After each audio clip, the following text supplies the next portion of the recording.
Pangungunahan ni Justice Secretary Laila De Lima at NBI Director Nonato Rojas sa nakatakdang reenactment ng engkwentro sa Atimonan, Quezon kung saan 13 ang patay. Ilalatag daw nila muli ang insidente base sa pahayag ng mga testigong kanilang hawak.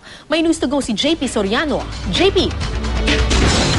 Karahawi anumang oras ay nakatakdang umpisahan ng NBI ang gagawin nilang reenactment sa naganap na madugong engkwentro dito sa Atimonan, Quezon kung saan 13 katao nga ang namatay. At karahawi dito sa nangyaring mismong lugar kung saan nangyari ang engkwentro, nakapwesto na ang dalawang SUV na gagamitin sa magaganap na reenactment mamaya.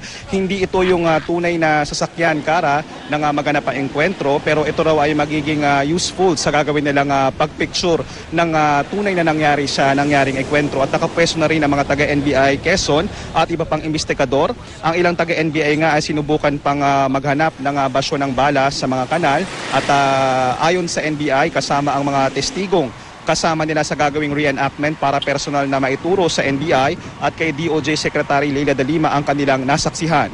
Ilan sa mga target ng NBI karahawi na malaman sa pagpapatuloy ng investigasyon ay kung ano ang pwesto ng mga sasakyan at saan-saan nakaupo ang mga namatay at kung saan naroon ang mga pulis na sinasabing nasa checkpoint.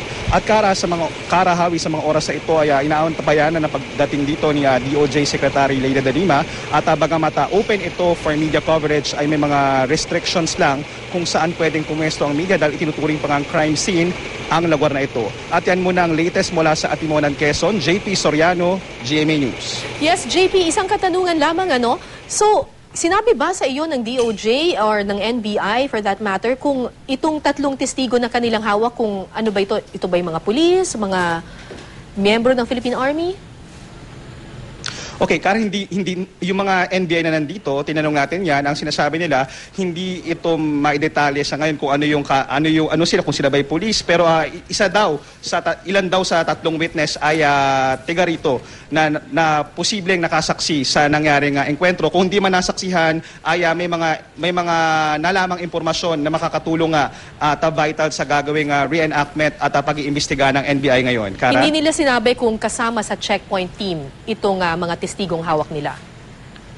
Hindi pa malinaw, Kara, kung ito ba'y mga pulis, pero ang nabanggit sa atin ng NBI ngayon ay ilan nga sa mga testigong ito ay tiga rito at may nakita at may nalaman sa nangyaring engkwentro. Kara? Maraming salamat, JP Soriano.